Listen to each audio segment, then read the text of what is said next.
안녕하세요. 시간이 정말 빠르게 지나가고 있네요.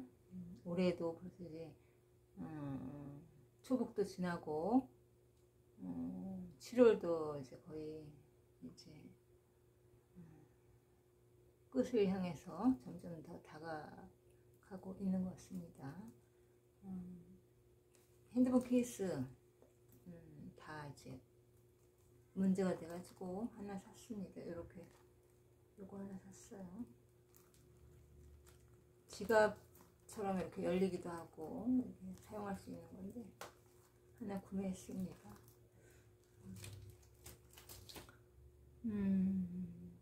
이 자본주의 사회에는 돈이 없으면 돈을 벌 수 없는 구조입니다. 돈이 없으면 점점 더 가난해지는 구조가 이 자본주의 시스템인데, 돈을 벌 수 있고 아무리 좋은 기회가 있어도 기본 자본이라든지 돈이 없고 여유 자금이 없으면 그 기회를 살리지 못하는 것이 자본주의 속성이잖아요. 그래서 어떤 식으로든 돈을 모아야 하는데, 그래서 이제 유용한 거는 ISA 계좌 중개형으로 만드시면 좋을 것 같습니다. 세금을 절약할 수 있는 거죠. 그러니까 그런 것에 대해 이점이 있기 때문에 ISA 계좌를 만들어서 손해볼 일은 없겠죠. 그리고 이제 투자를 점진적으로 해 나가야지만 돈을 벌 수 있는 가능성이 있겠죠. 돈을 벌기 위해서는 기회를 잘 잡아야 되고 돈이 모이는 곳에 관심을 가져야지만 돈을 벌 수 있겠죠. 돈이 모이는 곳과 반대 방향으로 돈을 벌기 위해서 노동을 하고 그런 쪽에 뛰어다니면은 이제 계속해서 평생을 노동을 해야지만 자기의 어떤 생활이라든지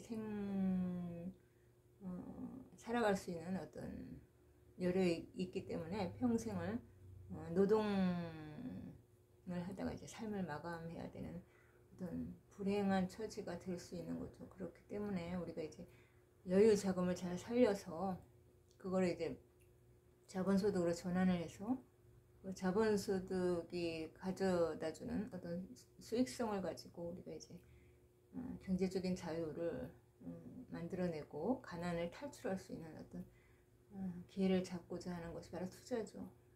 그렇기 때문에 이제 투자를 해야 되는데, 투자에서는 가장 어려운 코스가 이제 변동성이라는 것이죠. 변동성이 워낙 이제 주식 시장의 흐름에서 변동성이 굉장히 이제 들락날락하고 심하기 때문에 그것을 어떻게 잘 우리가 이제 합리적으로 이기고 안정성 있는 어떤 수익을 가져올 수 있는가 하는 것이 투자하는 데 있어서 가장 이제 관건이 되는 거죠. 그러니까 변동성, 주식의 오르내림이 이제 주식이 조정이 있으면 이제 주가가 이제 많이 문제가 이제 흐름에 변동이 생기고 그러는데, 이렇게 이제 항상 안정적인 어떤 투자 예금 같은 경우는 수익률을 내는 그런 어떤 안전 자산이기 때문에 이자, 원금의 이자 3-4% 거기에 더해져서 이제 거기서 좀 세금도 비과세가 아닐 경우 빼긴 하지만 아무튼 그렇게 해서 이제 수익을 내가 가져오는 방식이지만, 주식은 변동성이라는 것을 넘고 이제 거기에 이제 기업이 창출한 좋은 기업을 내가 이제 주식을 사면은 그 좋은 기업이 어떤 창출에는 어떤 가치를 내가 나눠서 이제 가지는 그런 형식이기 때문에 이제 그 부분에서 이제 수익성을 내가 이제 기업의 이제 성장과 함께 내가 이제 나누는 그런 나눠 갖는 거기 때문에 어떻게 보면은 변동성만 잘 이기면은 주식을 잘 성공적으로 이제 잘 관리할 수가 있다는 얘기겠죠. 얼마 전까지만 해도 수익률이 20% 가까이 이제 갔었거든요. 제 이제 포트폴리오도, 주식 포트폴리오도 거의 다 이제 플러스였고, 거의 빨간불이었어요. 제가 투자하는 종목이 이렇게 많지 않고, 10종목 이내로 저는 이제 추려가지고 투자를 하는데, 여기 이제 투자가 다 거의 플러스, 그리고 지금 일정하게 유지가 되고 있는데, 거기에서 이제, 오늘은 좀 주가가 많이 이제 떨어진 것 같습니다. 그래서 이제 20% 가까이 됐던 것이 이제 10%대로 내려앉았어요. 그게 변동성이 있다는 얘기죠, 주식은. 그래도 그런 것에 흔들리지 않고 그 하락하는 구간을 주식을 잘 매수를 해서 그 하락 구간을 좋은 주식을 싼 가격에 잘 구매한다는 생각을 가지고 잘 적립식으로 장기적인 관점에서 인내심을 가지고 주가의 등락에 관계없이 매수하고 주식 시장에서 인내심을 가지고 버티고 시간을 가지고 간다면 주식에 좋은 주식은 주가가 하락해도 기업의 가치는 그렇게 떨어지지 않기 때문에 그런 기업의 가치를 믿는 믿음으로 이제 가는 것이 주식이기 때문에 좋은 기업, 시가총액이 뭐 몇 주씩 되는 거는 그만큼 탄탄한 자금력을 기반으로 안정성이 있다는 거기 때문에 이제 그러한 주식을 사서 꾸준히 가져가는 것이 돈을 벌 수 있는 길이고, 돈이 움직이는 그런 것을 잘 봐야 되겠죠. 자본주의는 그 부분에 이제 관심을 가지면 그 부분에 대해서 내가 이제 공부를 하게 될 것이고, 그렇게 되고 또 어떤 그런 구간을 보는 감을 내가 좀 점점 경험을 통해서 주식시장 안에 들어가서 이제 주식을 사고 파는 경험을 통해서 감을 어느 정도 이제 잡을 수 있을 것이고, 이제 주식 종목을 매수해서 내가 가지고 가면서 그런 어떤 주식시장의 변동성이라든지 안정성, 수익 주가의 등락이라든지 하락, 상승, 그리고 호황이라든지 주식시장의 호황이라든지 아니면 주식시장의 혼란스러움, 이런 거 다 경험하면서 이제 감이 생기는 거죠. 주식이라는 거는 내가 경험해보지 않은 세계는 추측을 통해서 그 부분을 내가 파악할 수 있지만, 실제적으로 주식시장에서 내가 종목을 매수하고 투자를 진행하면서 그 안에서 이제 벌어지는 주식시장의 흐름이라든지 상황을 포트폴리오를 구성하면서 잘 운영하는 것을 하면서 배우는 거겠죠. 주식이라는 것이 결국에는. 그래서 이제 그 기업의 성장과 함께 내가 수익을 이제 갖게 되는 그런 구조이고, 그렇죠. 그런 걸 잘 관리하는 것이 중요한 것 같습니다. 요즘 주가가 많이 떨어진 부분이 있는 것 같습니다. 그래도 10% 이상대의 수익률, 저의 주식 계좌가 유지를 하고 있고, 그것도 앞으로 이제 우상향할 거라는 그 믿음을 가지고, 그러는 주식이 몇 프로 떨어지는 거에 별로 개의치 않으면은 주식시장은 우상향할 것이라는 생각이 듭니다. 그리고 정치권에서 이제 벌어지는 그런 부분은 이해 충돌의 부분이겠죠. 누구나 다 자기의 이익을 추구하면서 자기의 세계 안에서 살아가는 것이 사람들이죠.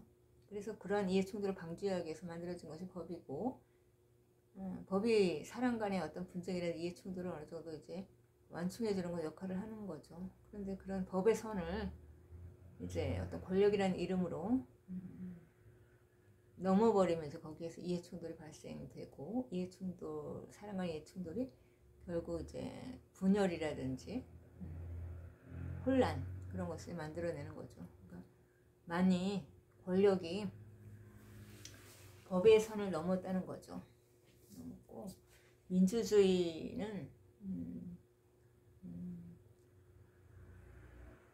눈에 보이는 폭력이 없다고 해서 민주주의 사회는 아닌 거죠. 그러니까 보이지 않아도 어떤 힘의 논리가 지배하는 상황이라면 그 사회는 민주주의 사회가 아닌 거죠. 그러니까 권력의 힘이 강해서 보이지 않는 어떤 억압된 어떤 부분으로 이제 사회라든지 나라라든지 국민을 압제하고 끌어가는 방식이라면 이미 그건 민주주의 사회가 아닌 거죠. 그러니까 민주주의라는 것은 물리적인 폭력이 작동하지 않더라도 보이지 않는 어떤 권력의 힘에 의해서 어떤 제도를 많이 양산해내고 물리적으로 이제 충돌하지 않더라도 힘에 의해 권력의 힘에 의해서 밀어붙이고 어떤 법을 이제 발의하고 합법이라는 이름을 통과시키는 것이 그게 이제 합법적이지 않는데 교묘하게 합법으로 이정하거나 포장해서 합법으로 가정해서 통과시켜서 법을 넘어뜨린다면은 그 사회는 민주주의가 아닌 거죠. 그래서 지금 현재의 사회도 민주주의가 많이 도전을 받고 있고 민주주의가 상당히 위기인 거죠. 위기인 거고 현재는 민주주의에 대한 어떤 가치가 많이 이제 흔들리는 사회가 된 겁니다. 체제의 위기가 이제 와 있다는 얘기입니다. 체제가 거의 뭐 다 넘어갈 만큼의 권력의 힘이 한 곳에 굉장히 이제 집중되어 있어서 체제가 거의 넘어가기 직전인 이런 사회까지 이제 내몰리게 된 것입니다. 대한민국이라는 나라가. 그래서 이제 그런 어떤 변해가는 과정을 잘 봐야 될 것 같습니다. 이제 사전 투표 부분에 대해서도 사람들이 이제 신뢰할 수 없는 그런 투표 제도라는 판단을 많이 하고 있을 겁니다. 그래서 그런 부분도 이제 국민들이 신뢰할 수 있게끔 제도를 바꾸어야 되는 어떤 과제가 우리 사회에 있는 거고 민주주의가 진정한 민주주의가 정착이 돼야 되겠죠. 저 민주주의가 도전을 받는 사회이기 때문에 민주주의가 정착이 되려면 아직도 우리 사회는 가야 될 길이 멀었고 그리고 더구나 이제 체제 위기까지 이제 직면해 와서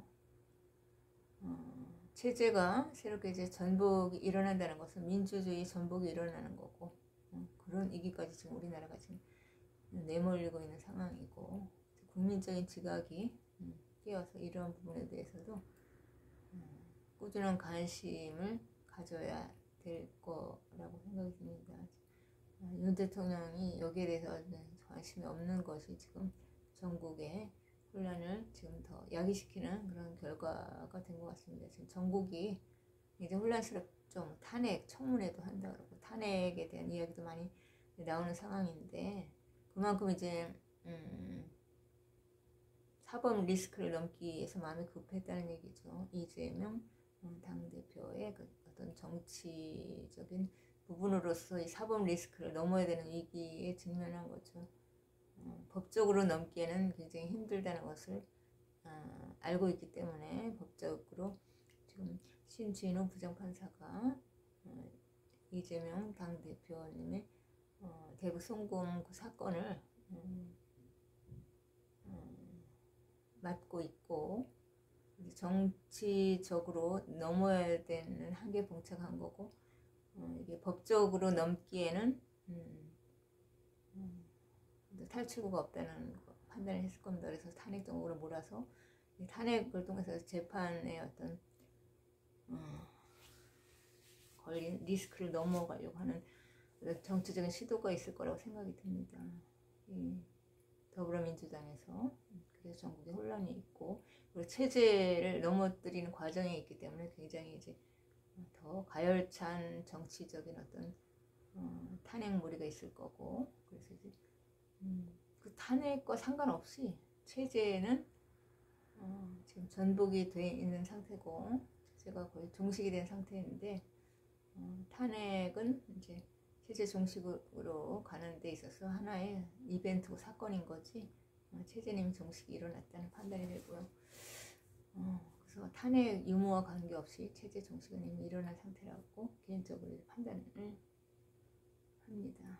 이러한 것에 대한 상황 인식을 잘 해야지만 우리가 이제 우리의 손해를 보지 않고, 결국 체제를 잃는다는 것은 개인적으로도 손실인 거고 국가적으로도 엄청난 손실이잖아요. 그래서 그 체제를 지키는 거, 자유민주주의 체제를 지키는 것이